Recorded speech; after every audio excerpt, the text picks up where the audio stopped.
de mettre fin à cette politique-là, vu le contexte actuel, non seulement de pénurie de main-d'œuvre, mais aussi du fait français, mais c'est surtout aussi du fait qu'on est dans un contexte où il y a pénurie de main-d'œuvre. Je veux être capable de retenir des étudiants qui viennent ici, qui étudient ici et qui restent ici pour travailler, alors que ce n'est pas le cas pour la grande majorité des étudiants canadiens qui viennent, qui passent 3-4 ans et qui quittent.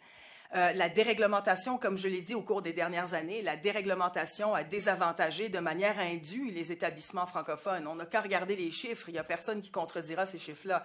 La déréglementation a désavantagé de manière importante en termes financiers les établissements francophones et c'est cet équilibre financier que j'essaie de rétablir.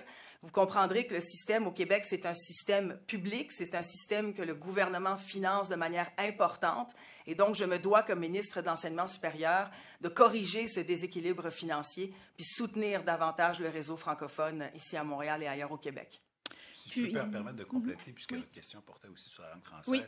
Je veux juste préciser quelque chose aussi. D'aucune manière, les politiques annoncées aujourd'hui viennent désavantager la communauté historique anglophone québécoise. Je veux dire, les gens qui habitent ici, sur le territoire québécois, depuis des années, qui appartiennent à la communauté anglophone, qui fréquentent un collège anglophone, puis qui peuvent ensuite fréquenter une université anglophone, verront d'aucune manière leurs frais de scolarité modifiés. Je veux quand même le préciser, là, pour être certain que tout soit bien compris.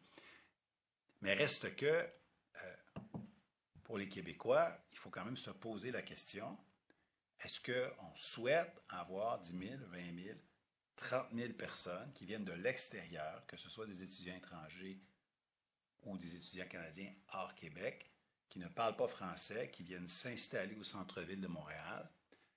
C'est une question, je pense, qu'on doit se poser. Il y a la question des finances, évidemment, mais il y a aussi la question démographique et linguistique. Et je suis convaincu que les gestes posés par ma collègue vont nous aider à terme à rééquilibrer non seulement le réseau universitaire, mais aussi rééquilibrer, je vous dirais, l'équilibre linguistique montréalais qui a été brisé ces dernières années. Merci.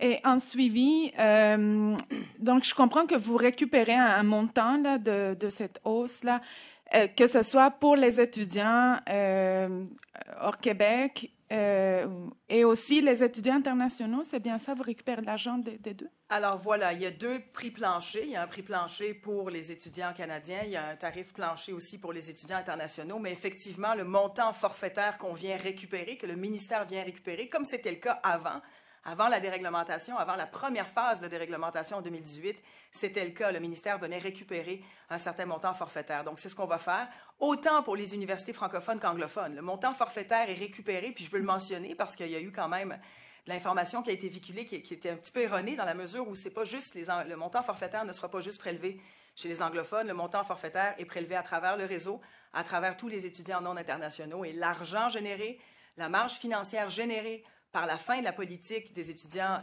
canadiens et par le montant forfaitaire qu'on va aller générer, va nous permettre de renforcer le réseau francophone et de, justement, rétablir ce déséquilibre financier qui existe actuellement. Puis nous donner un exemple de à quoi va servir cet argent que vous allez récupérer, là.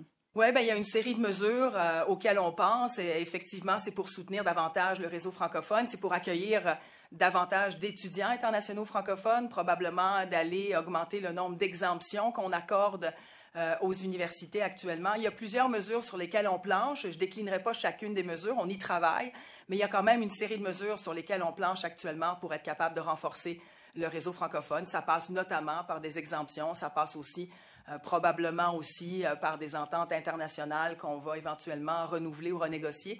Mais c'est le genre de mesures qu'on va mettre de l'avant pour renforcer le réseau francophone. Merci. Bonjour, Ariane Kroll de La Presse. Ce montant forfaitaire que vous allez récupérer sera plus élevé. Quel est le niveau, qu'est-ce que vous avez pensé aller chercher par session ou par année de plus qui sera disponible pour être distribué dans les autres universités?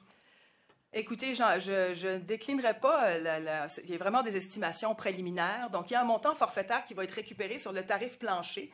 Donc, sur l'approximation du 20 000 pour les droits internationaux, il y a un montant forfaitaire qui sera prélevé. Il ne faut pas oublier qu'à l'intérieur de ce 20 000, il y a les droits de scolarité de base qui sont inclus. Donc, le 2881 qui est déjà là comme droit de scolarité, il faut le garder en tête. On va aller chercher un montant forfaitaire sur ce prix plancher-là. Mais je vous dirais que la mesure pour la fin de la politique des étudiants canadiens, c'est à peu près plus de 100 millions par année, je vous dirais. Il y a quelques millions qu'on va aller récupérer sur les frais et les revenus générés par les étudiants internationaux. Donc, je ne vous donnerai pas un chiffre précis parce qu'on est encore à des estimations quand même préliminaires, puis je ne veux pas induire personne en erreur, mais on va quand même aller chercher minimalement plus de 110 millions de dollars pour le réinvestir dans le réseau francophone par la suite.